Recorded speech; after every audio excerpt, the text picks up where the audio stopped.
간곡한 요청에 따라 원내대표로 출마했습니다. 이를 두고 일부 의원들과 언론은 왜 친윤이 원내대표를 하느냐라며 비난하기도 했습니다. 저는 윤석열 정권 탄생에 적지 않은 역할을 했습니다.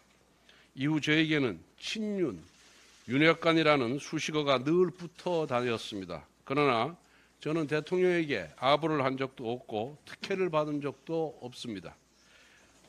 대통령직 인수위원회에 들어가지도 않았고 윤석열 정부 내각에도 참여하지 않았습니다. 오히려 저는 대선 시기부터 윤석열 정권 출범 이후까지 윤 대통령에게 여러 차례 쓴소리를 한 바가 있습니다. 이로 인해서 당대표 선거 출마를 중도에 포기한 바도 있습니다. 더욱이 저는 2022년에 이미 원내대표를 역임했습니다. 제가 자리에 무슨 욕심이 있었겠습니까? 저는 원내대표 출마 선언 당시 밝힌 것처럼 당의 분열을 막기 위해 독이 든 성배를 마셨습니다. 윤 대통령의 계엄은 위법적인 계엄입니다. 정치적으로도 대단히 잘못된 선택입니다. 지금도 왜 계엄을 했는지 이해할 수가 없습니다. 그러나 윤석열 대통령은 떠나더라도 당은 살아남아야 한다고 생각했습니다. 과거 박근혜 대통령 탄핵을 거치면서 저희 당은 분열했습니다. 그 상처는 아직도 남아 있습니다. 분열한 탓에 정권까지 넘겨주었습니다. 저는 과거의 오류를 반복해서는 안 된다고 생각했습니다. 일단 당은 단일 대우를 유지하면서 탄핵 소추안 통과를 최대한 늦춰보려고 했습니다. 그리고 당시는 이재명 대표의 공직선거법 위반 2심 재판이 남아 있었습니다. 선거에 막대한 영향을 미칠 판결이었습니다. 사법부의 공정한 판결을 기대하면서 탄핵 소추안 통과를 늦춰야만 했습니다. 이렇게 시간을 버려야만 조기 대선에서 조금이라도 유리한 지형을 만들 수 있고 이러한 희망이 있어야만 우리 당이 살아남을 수 있다고 생각했습니다. 저는 이런 선택에 따른 비판이 두렵지 않았습니다. 이미 독이 든 성배를 마시기 위로 한 마당에 선거에 도움이 된다면 그 어떠한 비난도 감수하고자 했습니다. 12월 7일 첫 번째 탄핵안이 부결된 이후 저는 한동훈 대표를 찾아가 김영윤 장관 수사 결과를 보고 탄핵 여부를 결정하자, 당론을 일주일 만에 바꾸면 당내 분열이 우려된다고 간곡하게 설득하기도 했습니다. 그러나 12월 14일 대통령 탄핵 소추안은 국회에서 통과되었습니다. 그 여파로 한동훈 대표 측 최고위원들마저 모두 자진 사퇴했습니다. 결국 지도부가 있습니다. 또한 헌법재판소에도 적법 절차 준수를 강하게 요구한 결과 무고한 장관들에 대한 기각 판결을 받아낼 수 있었습니다.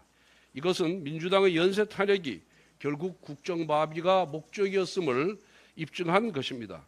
무엇보다 민주당의 입법 독재와 이재명 후보의 재판 지연을 강하게 질타했습니다. 특히 공직선거법 위반과 관련해서는 633 원칙을 강하게 요구하면서 대선 이전에 대법원에서 유죄 취지의 파기환송심도 이끌어냈습니다. 저는 원내대표 재임 기간 내내 민주당과 강하게 맞서 싸우면서도 국민의힘 내부로부터 부당한 비난을 받았습니다. 그러나 하나하나 대응하지는 않았습니다. 당내 갈등이 부각될수록 선거에 악영향을 주기 때문입니다. 또한 민주당의 위헌, 유법적인 악법을 막아야 했기 때문에 최대한 당 의원들을 다독이면서 참고 또 참아왔습니다. 민주당은 하자투성이인 후보를 내세우고도 일치단결하여 대권을 쟁취했습니다. 지난 총선에서 비명행사 당한 민주당의 정치인까지 자기 정당 후보를 위해서 뛰었습니다. 반면 우리는 훨씬 훌륭한 김문수 후보를 내세우고도 분열과 반목을 하다가 패배했습니다. 평소 정치적 이견이 있다 하더라도 선거라는 대회전 앞에서는 단일 대우를 만들어야 했습니다.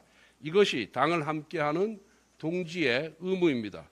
우리는 윤석열 정부의 실패와 탄핵 그리고 지난 대선에서의 패배를 반면교사라 삼아 성찰과 혁신을 시작해야 합니다. 무엇보다 성찰과 혁신이라는 가치가 당권 투쟁으로 오염되지 않기를 바랍니다.